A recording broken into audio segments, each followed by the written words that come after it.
नमस्कार फ्रेंड्स, जय हिंद। मेरा नाम है प्रीतेश जोशी और राजस्थान की इतिहास, कला और संस्कृति यानी राजस्थान की हिस्ट्री, आर्ट एंड कल्चर के इस बड़े इंटरेस्टिंग सेशन में आप सभी का स्वागत है।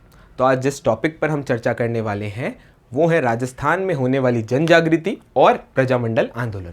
तो प्रजामंडल आंदोलन का नाम आपने कभी ना कभी राजस्थान के इतिहास में सुना ही होगा, और नहीं सुना होगा तो अपन उसको बड़ी आसान भाषा में समझने की कोशिश करते हैं। प्रजामंडल का अर्थ है लोगों का समूह, और आप इस चीज़ को ऐसे समझने की कोशिश करो। ब्रिटिश शासन, या हम कहें कि जो ब्रिटिश गवर्नमेंट थी, उसको दो तरीके से लोगों के ऊपर गवर्न करती थी। एक तो जो पूरा तरीका था वो था ब्रिटिश प्रोविंसेस में सरकार द्वारा, या हम कहें ब्रिटिश राज्यों की सरकार द्वारा, जैसे उत्तर प्रदेश या United province, central province, Bombay, Madras, Calcutta, ऐसे प्रोविंसेस में जो वो डायरेक्ट राज्य करती थी, वो तरीका।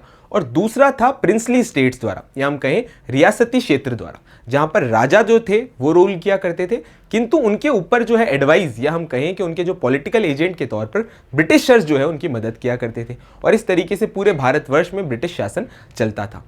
जो ब्रिटिश प्रोविंसेस यानी ब्रिटिश राज्य वाले एरियाज थे, उनके अंदर अगर उत्तरदायी शासन की यानी रिस्पॉन्सिबल गवर्नमेंट की मांग होती थी तो वो कांग्रेस उठाती थी। लेकिन इन रियासती क्षेत्रों में कांग्रेस का कोई भी लेना देना था नहीं, तो वो यहाँ पर उत्तरदायी शासन की मांग कैसे उठाए।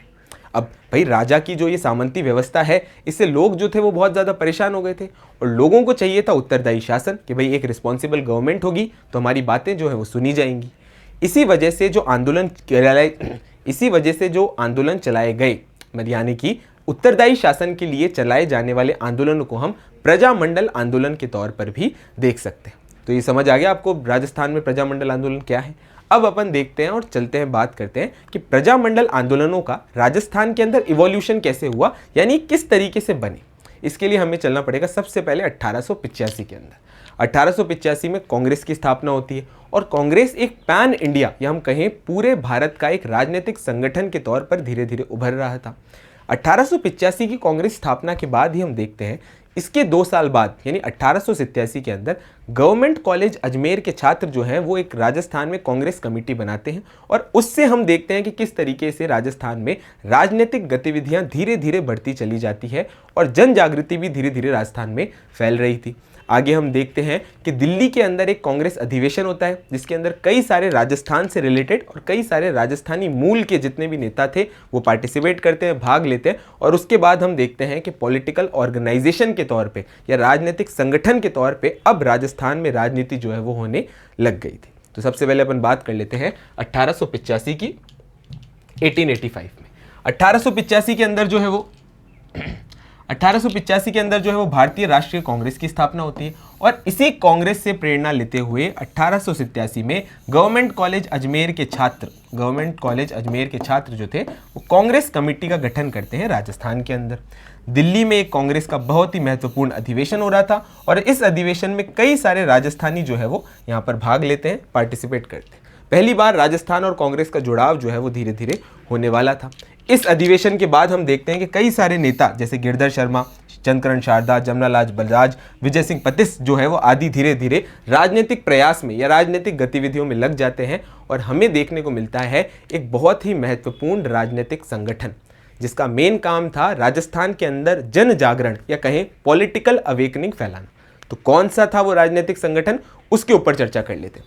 वो राजनीतिक संगठन था भैया आपका राजपुताना मध्य भारत सभा, जो कि एक तरीका राजनीतिक संस्था थी जिसका मेन काम था राजस्थान में जन जागरण, कहें पॉलिटिकल अवेकनिंग या राजनीतिक जन जागरण।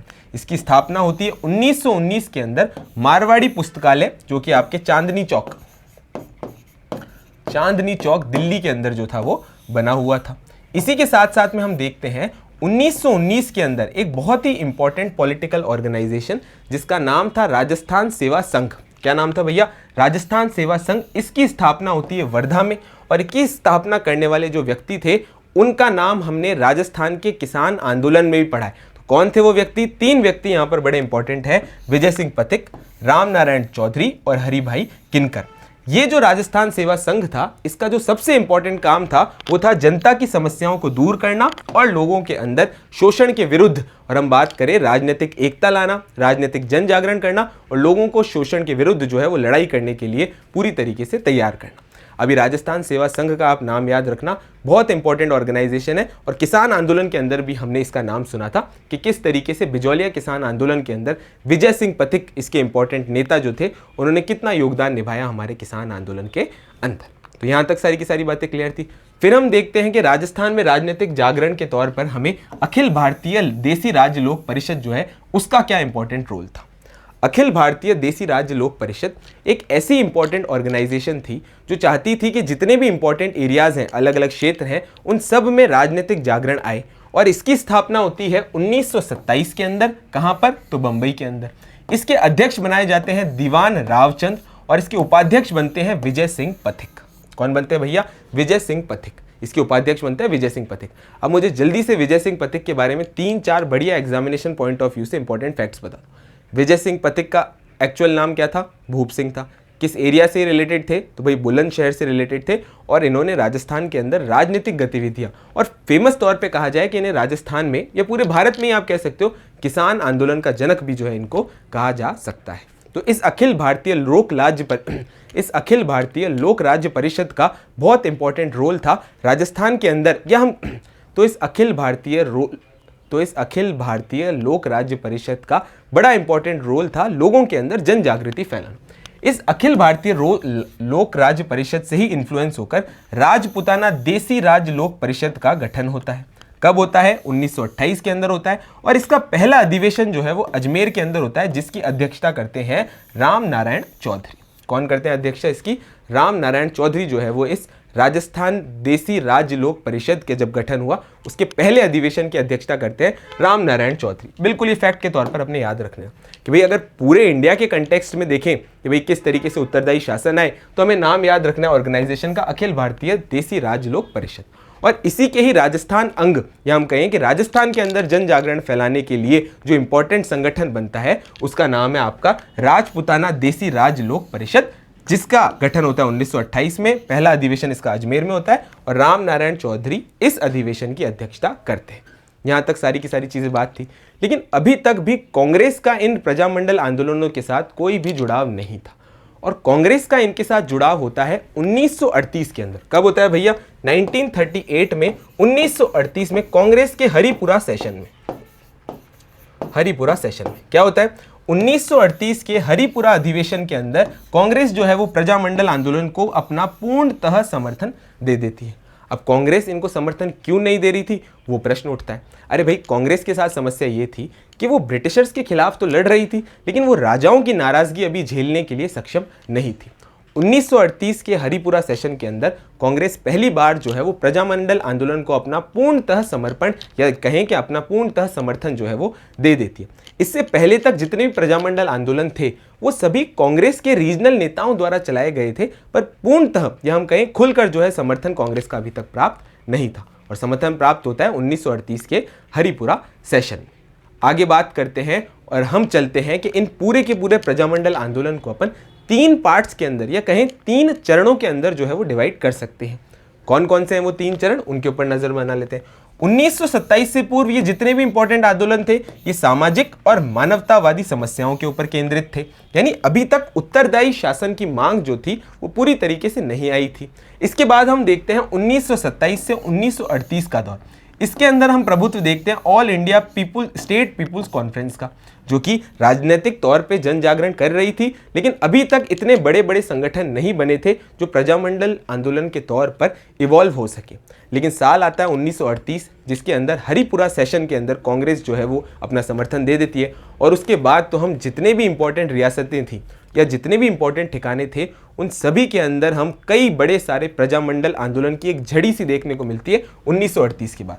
1938 से लेकर 1949 तक जो है वो प्रजामंडल आंदोलन होता है, जो अलग अलग रियासतों के अंदर होता है, अलग अलग इंपॉर्टेंट ठिकानों के अंदर ये आंदोलन चलते जाते हैं। अब इतनी सारी बात तो अपन ने प्रजामंडल आंदोलन के इवोल्यूशन से रिलेटेड कर ली। अब अपन बात करेंगे प्रजामंडल आंदोलन की। अपन एक एक प्रजामंडल आंदोलन लेंगे, कौन थे उनके नेतृत्वकर्ता या उनकी स्थापना कब हुई, कहाँ हुई और किसने करी, और उनके अंदर कौन कौन राजनीतिक संगठन थे, सिर्फ फैक्ट के तौर पर उनको याद करते हुए चलेंगे और सारे प्रजामंडल को देखेंगे। बात आ जाती है कि एग्जाम के अंदर क्वेश्चन कैसे आता है। तो एग्जाम के अंदर क्वेश्चन जो है वो डायरेक्ट आता है कि इस प्रजामंडल आंदोलन की स्थापना कहाँ हुई, कब हुई और कौन थे इसके इंपॉर्टेंट नेता। कोई इंपॉर्टेंट इवेंट अगर इसके अंदर हुआ तो उसको भी अपन कवर करते हुए चलेंगे। चलो भाई, तो आगे बात करते हैं और अपन अपने पहले प्रजामंडल आंदोलन की बात करते हैं, जो कि है आपका मारवाड़ प्रजामंडल या जोधपुर प्रजामंडल के तौर पे भी इसको कह सकते हैं। जोधपुर प्रजामंडल के इवोल्यूशन से पहले या इसकी स्थापना से पहले कई सारी राजनीतिक घटनाएं होती हैं और कई सारे राजनीतिक ऑर्गेनाइजेशन बनाए जाते हैं। कौन कौन सी ऑर्गेनाइजेशन और कौन कौन सी घटनाएं, उनके ऊपर अपन नजर बनाते हुए चलते हैं। और अपन को चलना पड़ेगा सबसे पहले 1918 के अंदर चांदमल सुराणा द्वारा मारवाड़ हितकर्णी सभा का गठन होता है। अब RSMSSB बोर्ड ने इसके ऊपर एक कंट्रोवर्शियल क्वेश्चन जो है वो पूछा हुआ है कि मारवाड़ हितकर्णी सभा का गठन जो है वो किसने किया। ऑप्शन आ गया जयनारायण व्यास और चांदमल सुराणा दोनों। तो देखो भाई, इसकी कंट्रोवर्सी को सॉल्व करने के लिए अपन ये कर लेते हैं कि बोर्ड ने तो इसका आंसर क्या माना, अपने माना जयनारायण व्यास, और इसमें दोनों ऑप्शन ही ठीक है, चांदमल सुराणा भी ठीक है और जयनारायण व्यास भी इसके अंदर सही है, क्योंकि गठन जो है वो चांदमल सुराणा करते हैं और इसका पुनर्गठन जो है वो जयनारायण व्यास करते हैं। तो ऐसे कंट्रोवर्शियल क्वेश्चन तो जनरली अवॉइड ही हो जाते हैं। इसके आगे बढ़ते हैं और अपन देख लेते हैं कि मारवाड़ प्रजामंडल आंदोलन से पहले या मारवाड़ प्रजामंडल की स्थापना से पहले और कौन कौन से इंपॉर्टेंट राजनीतिक संगठन जो थे वो जयनारायण व्यास ने बनाए, उनके ऊपर एक क्विक नजर डाल लेते हैं। तो उसके लिए अपन को चलना पड़ेगा सबसे पहले 1920 के अंदर। 1920 के अंदर जयनारायण व्यास मारवाड़ सेवा संघ की जो है वो स्थापना करते हैं। और ये जो मारवाड़ सेवा संघ है वो तौल और शेर के बीच में जो रेशियो को लेकर डिस्प्यूट था उसके लिए एक तौल आंदोलन चलाता है राजा के खिलाफ, राजा के पूरी की पूरी प्रशासनिक व्यवस्था के खिलाफ आंदोलन चलाता है। कौन सा संगठन? तो भैया अपना मारवाड़ सेवा संघ, और साथ साथ में इसकी स्थापना करने वाले कौन? जयनारायण व्यास। आपने पहले देखा होगा राजस्थान सेवा संघ, उसी से ही रिलेटेड ये मारवाड़ क्षेत्र का इंपॉर्टेंट ऑर्गेनाइजेशन था जिसका नाम मारवाड़ सेवा संघ। स्थापना कब हुई? तो 1920 में हुई। करने वाले व्यक्ति कौन? जयनारायण व्यास। क्लियर हो गई यहां तक बात? अब आगे बढ़ते हुए हम देखते हैं कि किस तरीके से 1929 के अंदर यानी 1929 के अंदर मारवाड़ का सबसे इंपॉर्टेंट पॉलिटिकल ऑर्गेनाइजेशन जिसने मारवाड़ के अंदर जन जागृति फैलाने का सबसे ज्यादा दारोमदार जिसके ऊपर था वो था मारवाड़ राज्य लोक परिषद। स्थापना कब हुई? तो 1929 के अंदर हुई। करने वाले व्यक्ति कौन? तो जयनारायण व्यास। इसको भी देख लो भाई, 1929 के अंदर जयनारायण व्यास जो है वो मारवाड़ राज्य लोक परिषद की स्थापना करते हैं। और मारवाड़ के अंदर जो जन जागृति का इंपॉर्टेंट काम था वो इसी ऑर्गेनाइजेशन ने फैलाया था। अब जन जागृति चालू हो चुकी थी लेकिन साथ साथ में यूथ को भी जोड़ना था। तो याद रख लो कि जयनारायण व्यास ने जितने भी जवान व्यक्ति थे उनको राजनीतिक तौर पर सशक्त बनाने के लिए मारवाड़ यूथ लीग की भी स्थापना करी थी। कब करी थी? तो 1931 में की थी। किसने करी? जयनारायण व्यास ने करी, मारवाड़ यूथ लीग। क्लियर हो गई यहां तक बात? कोई डाउट नहीं रहना चाहिए। धीरे धीरे प्रजामंडल आंदोलन जो है वो अब स्थापना होने ही वाली, पर स्थापना होने से पहले हमें चलना पड़ेगा मारवाड़ राज्य लोक परिषद के 7वें अधिवेशन में। क्यों? क्योंकि जो 7वां अधिवेशन था वो रिलेटेड तो मारवाड़ से था पर वो मारवाड़ के अंदर नहीं होता है और राजा के खिलाफ जो है जाकर वो होता है पुष्कर के अंदर। तो बात कर लेते हैं मारवाड़ राज्य लोक परिषद के 7वें अधिवेशन की। 7वां अधिवेशन होता है कहाँ होता है? पुष्कर में होता है। इसके जो अध्यक्ष थे, इस अधिवेशन के जो अध्यक्ष थे वो थे चंद्रकरण शारदा। और इसके अंदर इंपॉर्टेंट घटना ये होती है कि यहां पर काका कालेकर और साथ साथ में कस्तूरबा गांधी भी इस अधिवेशन के अंदर भाग लेते हैं। काका कालेकर और साथ साथ में कस्तूरबा गांधी भी इसके अंदर पार्ट लेते हैं। तो इंपॉर्टेंट अधिवेशन था कि भाई कांग्रेस के भी इतने इंपॉर्टेंट लोग जो थे वो इसके अंदर पार्टिसिपेट करते हैं। फिर हम बाद में देखते हैं कि 1931 के बाद 1934 के अंदर फाइनली जाके जोधपुर यानी मारवाड़ प्रजामंडल की जो है वो स्थापना होती है। करने वाले व्यक्ति कौन? भंवरलाल सराफ। कब होती है? तो 1934 के अंदर मारवाड़ प्रजामंडल की जो है वो स्थापना की जाती है। मारवाड़ प्रजामंडल की स्थापना की जाती है 1934 के अंदर। करने वाले व्यक्ति कौन? तो भंवरलाल सराफ का नाम अपने यहाँ पर याद रखना है। अब क्या होता है कि धीरे धीरे जब राजनीतिक घटनाएं आगे बढ़ रही थी और जयनारायण व्यास अपने पद से, अपने राजनीतिक पद से, अपने सरकारी पद से एडवाइजर के तौर पे इस्तीफा दे देते हैं। इस्तीफा देने की वजह से अब जो था वो आंदोलन और ज़्यादा बढ़ रहा था और 1940 तक आते आते इस मारवाड़ राज्य लोक परिषद को जो है वो पूरी तरीके से इलीगल घोषित कर देते हैं, गैर कानूनी घोषित कर देते हैं। इससे जितने भी छात्र थे, जितने भी मारवाड़ राज्य लोक परिषद के नेता थे वो जुड़े हुए होते हैं और वो इसको आंदोलन को आगे जाके बढ़ाते हैं। इस आंदोलन के दौरान जो है वो कई सारे डिक्टेटर को, मतलब मारवाड़ राज्य लोक परिषद के डिक्टेटरों को पुलिस जो है वो लगातार तौर पर उनको अरेस्ट करती जा रही थी। और फूलचंद बाफना के बाद शिवदयाल दवे को भी एक ही दिन के अंदर अरेस्ट कर लिया जाता है। इस आंदोलन के दौरान कई सारी महिलाओं का भी नेतृत्व था। तो कौन कौन सी थी वो महिलाएं? एक महिलाओं का नाम आपको याद रखना है, रमा देवी, कृष्ण कुमारी, साथ साथ में सावित्री देवी,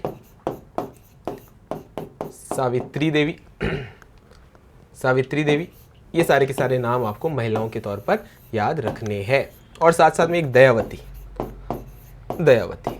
इन सारी महिलाओं के नाम आपको याद रखने हैं जो कि रिलेटेड थी आपके मारवाड़ प्रजामंडल आंदोलन से इंपॉर्टेंट तौर पे। तो ये इंपॉर्टेंट घटनाएं हो गई। मैंने आपको बताया था कि ये जो प्रजामंडल आंदोलन के अंदर कई बार एग्जाम जो है कुछ मनाए गए दिनों के ऊपर भी क्वेश्चन पूछ लेते हैं। तो जोधपुर प्रजामंडल से रिलेटेड कुछ इंपॉर्टेंट दिवस की बात कर लेते हैं। एक तो था आपका मारवाड़ सत्याग्रह दिवस जो मनाया गया 26 जुलाई 1942 को। एक यहाँ पर कृष्णा दिवस मनाया और साथ साथ में शिक्षा दिवस जो है वो इस जोधपुर प्रजामंडल ने मनाया था। कोई इंपॉर्टेंट घटना थी जो जोधपुर प्रजामंडल से रिलेटेड थी, तो एक तो चंडावल घटना थी और डाबड़ा कांड जो था 13 मार्च 1947 को, और चंडावल घटना होती है आपके 28 मार्च 1942 को। तो ये सारी की सारी बातें अपने इंपॉर्टेंट तौर पर जोधपुर प्रजामंडल से हो गई। क्या क्या पढ़ा भाई जोधपुर प्रजामंडल के अंदर? अपन ने इसके अंदर इंपॉर्टेंट संगठन देखे, स्थापना कब हुई, कौन से दिवस देखे, महिला नेत्रियां देखी, कौन कौन इंपॉर्टेंट लीडर्स इन्वॉल्व थे, इन सभी के ऊपर चर्चा करते हुए मारवाड़ प्रजामंडल से आगे बात करते हैं और चलते हैं अपन बीकानेर प्रजामंडल की। बीकानेर प्रजामंडल की स्थापना से पहले कुछ इंपॉर्टेंट राजनीतिक संगठन जो थे वो बनाए गए होंगे। तो सबसे पहले अपन बीकानेर प्रजामंडल की स्थापना से पहले के राजनीतिक संगठन या सामाजिक संगठन जो थे उनके बारे में बात कर लेते हैं। 1907 के अंदर सर्व हितकर्णी सभा जो थी उसका गठन किया जाता है। कहाँ पर किया जाता है? तो भैया चूरू के अंदर किया जाता है। और ये एक तरीके की सामाजिक संगठन थी जो दलितोत्थान और साथ साथ में महिलाओं के लिए कार्य किया करती थी। इसको बनाने वाले व्यक्ति कौन? तो अपने को नाम याद रखना है, कन्हैया लाल ढूंढ और स्वामी गोपाल दास। तो सबसे पहले अपन देख लेते हैं बीकानेर प्रजामंडल आंदोलन से पहले की क्या पृष्ठभूमि थी। 1907 के अंदर सर्व हितकर्णी सभा जो थी उसका गठन किया जाता है। ये सर्व हितकर्णी सभा जो है चूरू में बनाई जाती है और बनाने वाले व्यक्ति कौन? कन्हैया लाल ढूंढ और साथ साथ में अपने स्वामी गोपाल दास। दलितोत्थान यानी दलितों के डेवलपमेंट के लिए एक कबीर पाठशाला ये संगठन खोलता है और कन्याओं के डेवलपमेंट के लिए एक पुत्री पाठशाला जो है वो खोलता है। अब क्वेश्चन डायरेक्ट हो जाएगा कि कौन सी सभा ने जो है वो पुत्री पाठशाला बीकानेर के अंदर खोली? तो सर्व हितकर्णी सभा में। इसका मुख्यालय कहाँ? तो भैया अपने चूरू। बनाने वाले व्यक्ति कौन? तो कन्हैया लाल ढूंढ और स्वामी गोपाल दास। कब एस्टेब्लिश हुई? तो भैया अपने 1907 के अंदर जो है ये पूरी तरीके से एस्टेब्लिश हो जाती है। क्लियर हो गई यहां तक बात? आगे बढ़ते हैं और देखते हैं अपन कि बीकानेर प्रजामंडल अब धीरे धीरे आगे किस तरीके से बढ़ रहा था। बीकानेर प्रजामंडल के अंदर सबसे इंपॉर्टेंट घटना यह होती है कि 1930 के अंदर धर्म स्तूप के ऊपर स्वामी गोपाल दास और चंदमल बहेड़ जो है वो पूरी तरीके से तिरंगा लहरा देते हैं। इससे राजा है वो और ज्यादा नाराज हो जाते हैं। तो इस पॉइंट को याद रखना है कि धर्म स्तूप के ऊपर तिरंगा लहराया किसने? स्वामी गोपाल दास ने और चंदमल बहेड़ ने। 1931 में इंडियन हिस्ट्री से कनेक्ट करो इस पॉइंट को। 1931 के अंदर गोलमेज समझौता हो रहा था और राजा, जितने भी रियासती राजा थे, उन सब का रिप्रेजेंटेटिव के तौर पे महाराजा गंगा सिंह को भेजा गया। महाराजा गंगा सिंह की छवि जो थी वो ब्रिटिशर्स के साथ बहुत ज़्यादा अच्छी थी और एक वो मॉडर्न राजा के तौर पर जाने जाते थे। तो ये जो महाराजा गंगा सिंह जी थे ये गोलमेज समझौते के अंदर जाते हैं, पर इनको देखने को मिलते हैं कई बड़े बड़े पर्चे जिसमें इनके ही खिलाफ बात की गई थी। तो इस पॉइंट को अपन समझने की कोशिश करते हैं। 1931 के अंदर राजा गंगा सिंह द्वितीय गोलमेज समझौते के अंदर जो है वो जाते हैं और इस समझौते में कहाँ जाते हैं? तो भैया लंदन जाते हैं। इस लंदन की जो कॉन्फ्रेंस चल रही थी वहां पे बड़े बड़े जो है वो पर्चे देखने को मिल रहे थे जिसमें लिखा गया था बीकानेर एक दिग्ध दर्शन। अब सोचो आप, महाराजा गंगा सिंह खुद रिप्रेजेंटेटिव बन के गए हैं कि भाई चीज़ें किस तरीके से ठीक होनी चाहिए और उनके खिलाफ ही पर्चे बट रहे हैं, तो उनकी कितनी ज़्यादा जो है उनको बेइज्जती हुई होगी। इसी बेइज्जती के खिलाफ जो है वो इन सभी लीडर्स के खिलाफ जिन्होंने ये योजना बनाई थी उनके खिलाफ जो है वो एक बीकानेर षड्यंत्र केस जो है वो लगा देते हैं। बीकानेर षड्यंत्र केस इन सारे के सारे इंपॉर्टेंट नेताओं के खिलाफ लगा देते हैं। तो ये सारी की सारी बातें बीकानेर प्रजामंडल से पहले की पृष्ठभूमि की। अब 1936 के अंदर बीकानेर प्रजामंडल की स्थापना होती है, पर आयरनी इस चीज से सोचो कि क्योंकि राजा का खौफ था इस वजह से इस प्रजामंडल की जो स्थापना की जाती है वो अपने कलकत्ता में की जाती है। तो याद कर लो क्या, 1936 में मेघाराम वैद और लक्ष्मीदास स्वामी बीकानेर प्रजामंडल की कलकत्ता के अंदर स्थापना करते हैं। तो अपने सबसे इंपॉर्टेंट फैक्ट याद रखना है कि कौन से प्रजामंडल की स्थापना कलकत्ता के अंदर हुई? तो बीकानेर प्रजामंडल की स्थापना हुई। करने वाले व्यक्ति कौन? तो मेघाराम वैद का नाम आपको याद रखना है। एक लक्ष्मीदास स्वामी का नाम भी आपको याद रख लेना, पर अपने मेघाराम वैद को तो आपको रटना ही है क्या कि बीकानेर प्रजामंडल की स्थापना 1936 कलकत्ता के अंदर। साथ साथ में 1942 के अंदर रघुवर दयाल गोयल जो है वो बीकानेर राज्य लोक परिषद की संगठन जो है वो तौर पे एस्टेब्लिश कर लेते हैं। अब जो है अपन आगे बढ़ के और बीकानेर प्रजामंडल से रिलेटेड और इंपॉर्टेंट फैक्ट्स को देख लेते हैं। तो फैक्ट्स के तौर पे सबसे पहले अपन देख लेते हैं कि बीकानेर प्रजामंडल में कोई दिवस मनाया गया क्या? तो हाँ भाई, बीरबल दिवस मनाया गया। बीरबल अपने आप में एक स्वतंत्रता सेनानी थे और एक राजा के खिलाफ जो है एक बड़ी सी रैली निकाल रहे थे। उस रैली के अंदर उनको गोली मार दी जाती है और शहीद बीरबल के नाम से एक बीरबल दिवस जो है मनाया जाता है। कब मनाया जाता है? तो 17 जुलाई 1946 से जो है बीरबल दिवस वो मनाया जाता है। अगर आप देखो कि इंदिरा गांधी नहर की एक बड़ी इंपॉर्टेंट जो नहर है वो बीरबल नहर के नाम से फेमस है। और साथ साथ में बीकानेर प्रजामंडल से रिलेटेड एक तो कांगड़ा कांड है और दूधवा खरा कांड भी इस बीकानेर प्रजामंडल से रिलेटेड है। कोई महिलाएं जिन्होंने इस बीकानेर प्रजामंडल के दौरान जो है वो नेतृत्व किया तो उनके नाम याद रखने अपने रुकमा और गीता। बस अपने डायरेक्ट फैक्ट्स जो है अपने को रटते हुए चलने हैं जो बीकानेर प्रजामंडल से रिलेटेड हैं। क्लियर हो गई यहाँ तक बात? कोई डाउट नहीं रहना चाहिए बीकानेर प्रजामंडल में। तो अब अपन आगे बढ़ते हैं और बात कर लेते हैं नेक्स्ट प्रजामंडल की, जो कि आपका जैसलमेर प्रजामंडल। जैसलमेर प्रजामंडल की स्थापना से पहले हमें एक अखबार देखने को मिलता है जिस अखबार का नाम है विजय और जिसकी स्थापना होती है 1920 के अंदर। जैसलमेर की अगर आप भौगोलिक स्थिति देखोगे तो कोई यातायात के उस समय साधन नहीं थे। भौगोलिक स्थिति पे वो पूरे राजस्थान से मेन स्ट्रीम में जुड़ा हुआ नहीं था। इसी कारण की वजह से अगर कोई सामंती व्यवस्था का आतंक भी था तो सामान्य लोगों तक नहीं पहुंचा जा सकता था। और इन्हीं सारी की सारी समस्याओं का समाधान के लिए एक 1932 के अंदर एक राजनीतिक संगठन बना, या हम कहें कि सामाजिक संगठन बना, जिसका नाम था महेश्वरी नवयुवक मंडल। महेश्वरी नवयुवक मंडल। अब राजा को इस महेश्वरी नवयुवक मंडल से भी बहुत ज़्यादा समस्या हुई और इसके कई सारी नेताओं को जो है वो जेल में डाल दिया गया। सामंती व्यवस्था के आतंक की आवाज़ उठाने वाले जो सबसे पहले व्यक्ति थे जैसलमेर से जुड़े हुए वो थे सागरमल गोपा। और समय समय पर सागरमल गोपा जो है अपनी सारी की सारी समस्याएं जयनारायण व्यास को, जवाहरलाल नेहरू को, शेख अब्दुल्ला को पत्राचार के माध्यम से जो है वो पहुंचाते रहते थे। और इसी के बाद इसी आतंक से बचने के लिए जो है वो जैसलमेर प्रजामंडल आंदोलन की, अब जैसलमेर प्रजामंडल की स्थापना जैसलमेर के बाहर होती है यानी जोधपुर में होती है और करने वाले व्यक्ति थे मीठालाल व्यास। तो अपने एग्जामिनेशन इंपॉर्टेंट व्यू से फैक्ट देखें तो जैसलमेर प्रजामंडल की स्थापना करने वाले व्यक्ति मीठालाल व्यास, और सामंती आतंक की वजह से इसकी जो हम स्थापना देखते हैं वो जैसलमेर के बाहर जोधपुर में हमें इसको देखने को मिलता है। जैसलमेर प्रजामंडल से रिलेटेड सारे इंपॉर्टेंट फैक्ट्स अपने यहाँ पे कवर्ड है। आगे बढ़ते हैं और अपन बात कर लेते हैं नेक्स्ट इंपॉर्टेंट प्रजामंडल की, जो कि है आपका कोटा का प्रजामंडल, कोटा प्रजामंडल। कोटा प्रजामंडल से पहले जो पूरे के पूरे हाड़ौती के अंदर एक कॉमन प्रजामंडल जो है उसकी स्थापना की जाती है और स्थापना करने वाले व्यक्ति हैं हाड़ौती प्रजामंडल की स्थापना करने वाले व्यक्ति पंडित नैनूराम शर्मा। कब करते हैं? तो भैया 1934 के अंदर करते हैं। इसी के बाद हम देखते हैं कि 1939 के अंदर कोटा प्रजामंडल की स्थापना होती है। करने वाले व्यक्ति कौन? अभिन्न हरि। और साथ साथ में स्थापना करते हैं मंगरोल के अंदर, जो कि 12 में स्थित है। मंगरोल जो कि आपके 12 में स्थित है। इसके अध्यक्ष जो है वो बनाए जाते हैं पंडित नैनूराम शर्मा, पंडित नैनूराम शर्मा। कोटा प्रजामंडल जो था वो अपनी कई सारी भूमिका निभाता है 1942 के क्विट इंडिया मूवमेंट या 1942 के भारत छोड़ो आंदोलन के दौरान कोटा प्रजामंडल जो है वो अपनी भूमिका निभाता है। और कोटा प्रजामंडल के अगर और इंपॉर्टेंट नेताओं की बात की जाए तो कौन कौन से नेता? मास्टर शंभुदयाल सक्सेना, नाथलाल जैन और वेणी माधव के नाम हम यहाँ पर कोटा प्रजामंडल के इंपॉर्टेंट नेताओं के तौर पर देख सकते हैं। और आगे बढ़ते हैं और नेक्स्ट बात कर लेते हैं अपने बूंदी प्रजामंडल की। बूंदी प्रजामंडल की स्थापना की करता देख लेते हैं। 1931 के अंदर बूंदी प्रजामंडल की स्थापना होती है। करने वाले व्यक्ति कौन? कांतिलाल। बूंदी प्रजामंडल से ही रिलेटेड एक इंपॉर्टेंट न्यूज़पेपर था जिसका नाम था राजस्थान। और इस राजस्थान के जो प्रकाशकर्ता थे, या हम कहें कि इसके जो एडिटर थे, वो थे ऋषिदत्त मेहता। ऋषिदत्त मेहता से रिलेटेड एक और फैक्ट अपने को यहाँ याद रखना है कि ऋषिदत्त मेहता ने बूंदी राज्य लोक परिषद की स्थापना करी थी। बूंदी राज्य लोक परिषद की स्थापना ऋषिदत्त मेहता ने करी थी। तो ये फैक्ट भी अपने याद रख लेना। ऋषिदत्त मेहता से एक तो इंपॉर्टेंट न्यूज़पेपर जिसका नाम है राजस्थान, और साथ साथ में ऋषिदत्त मेहता ने बूंदी राज्य लोक परिषद की स्थापना करी थी।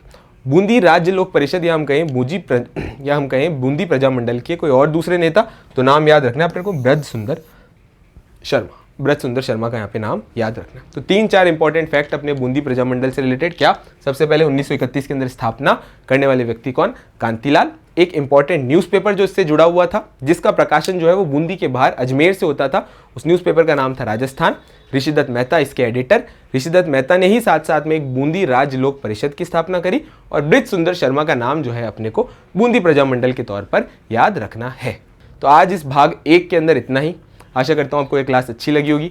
हमारे साथ जुड़े रहें और मिशन ज्ञान को प्यार देते रहिए। भाग 2 के अंदर अपन और जो बचे हुए प्रजामंडल हैं उनके बारे में चर्चा करेंगे, कौन है उनके संस्थापक और किस तरीके से उनकी स्थापना हुई, इसके बारे में बात करेंगे। Thank you.